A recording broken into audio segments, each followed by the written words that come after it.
Hello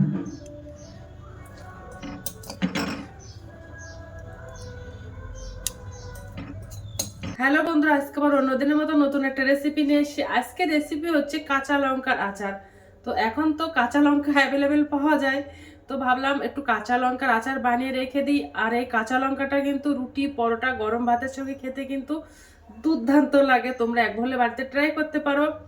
আর চলো আমি এই রেসিপিটা কিভাবে বানাই তোমরা শেষ পর্যন্ত ভিডিওটা স্কিপ না করে পাশে থেকে দেখার জন্য অনুরোধ রইল। তো চলো শুরু করি। কাঁচা লঙ্কার আচারটা বানানোর জন্য আমি 150 গ্রাম কাঁচা লঙ্কা নিয়ে নিয়েছি। আর দেখো এই লম্বা লম্বা কাঁচা লঙ্কা নিয়ে নিয়েছি। কাঁচা লঙ্কাগুলো আগে পরিষ্কার জল দিয়ে ধুয়ে নেব।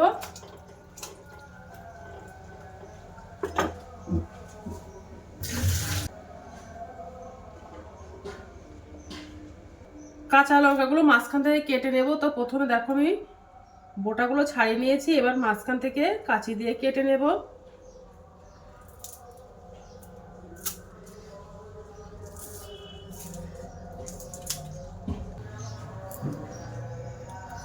কাঁচি দিয়ে কেটে নেব, তাহলে এইভাবে সুবিধা হবে।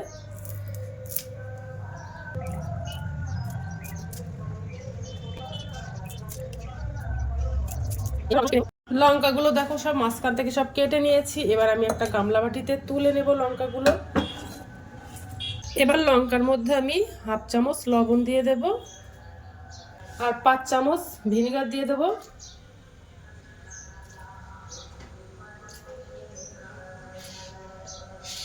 পাঁচ চামচ ভিনেগার দিয়ে দিলাম। এই ভিনেগারটা দিলে যে লঙ্কার যে একটা ঝাল থাকে সেই ঝালটা অনেক কমে যায়।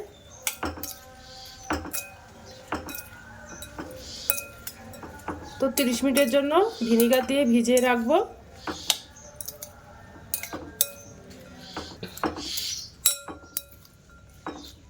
এবার আমি একটা মশলা বানিয়ে নেব। একটা ভাজা মশলা বানিয়ে নেব। 2 চামচ মৌরি, 2 চামচ জিরা, 2 চামচ মেথি, এগুলো দিয়ে আমি একটা মশলা ভাজা করে নেব।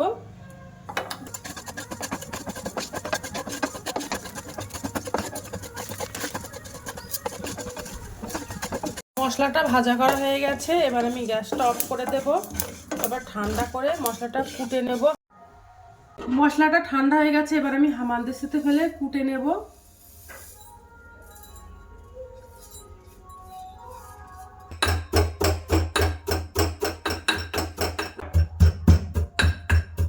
হামানদিস্তায় ফেলে এই মশলাটা কুটে নিয়েছি। এবার দেখো মশলাটা মিহি হয়নি, একটু দানা দানা ভাব আছে। এবার আমি ওর মধ্যে 2 চামচ সরিষা দেব। সরিষাটা কুটে নেব।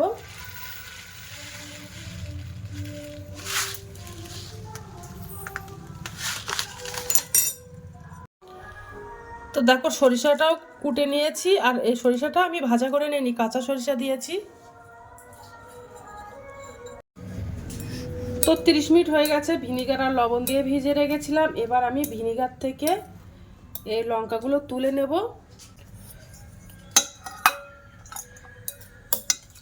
এই ভিনিগার দিয়ে ভিজিয়ে রাখলে যে লঙ্কার একটা ঝাল থাকে সেই ঝালটা অতটা লাগে না।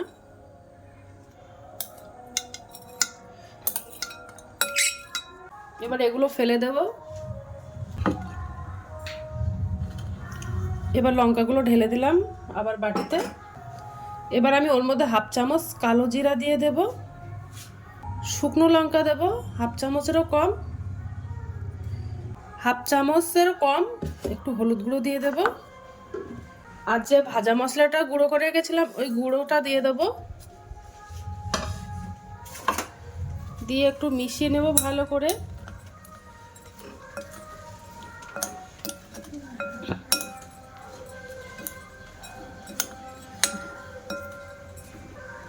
আর ওর মধ্যে আমি একটু লেবুর রস দিয়ে দেবো। লেবুর রসটা দিলে একটু টক টক লাগে, ভালো লাগে খেতে।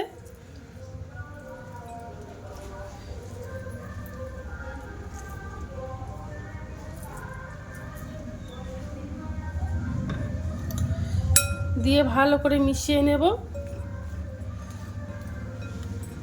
এবার আমি ওর মধ্যে কাঁচা সরিষার তেল দিয়ে দেব 100 গ্রাম মতো।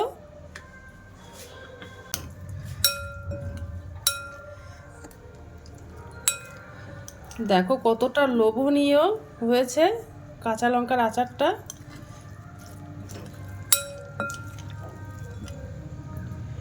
তো দেখো কাঁচা লঙ্কার আচারটা কতটা লোভনীয় হয়েছে দেখতে। অনেক সময় আমরা এই কাঁচা লঙ্কার আচারটা বাজার থেকে এক গাদা টাকা দিয়ে কিনে আনি। এইভাবে তোমরা ঝটপট বানিয়ে বয়মে ভরে অনেক দিন রেখে দিতে পারবে সংরক্ষণ করে। মধ্যে একটু রোদে শুকাতে দেবে, তাহলে দেখবে সারা বছর একটু সংরক্ষণ করে রুটি কিংবা গরম ভাত বা পরোটা যার সঙ্গে খাবে তার সঙ্গে কিন্তু একদম জমে যাবে। তো আজকের দিনের মতো ভিডিওটাকে শেষ করছি। আগামী দিন আবার একটা নতুন ভিডিও নিয়ে চলে আসবো। তো টাটা, বাই বাই, সবাই ভালো থাকবে, সুস্থ থাকবে।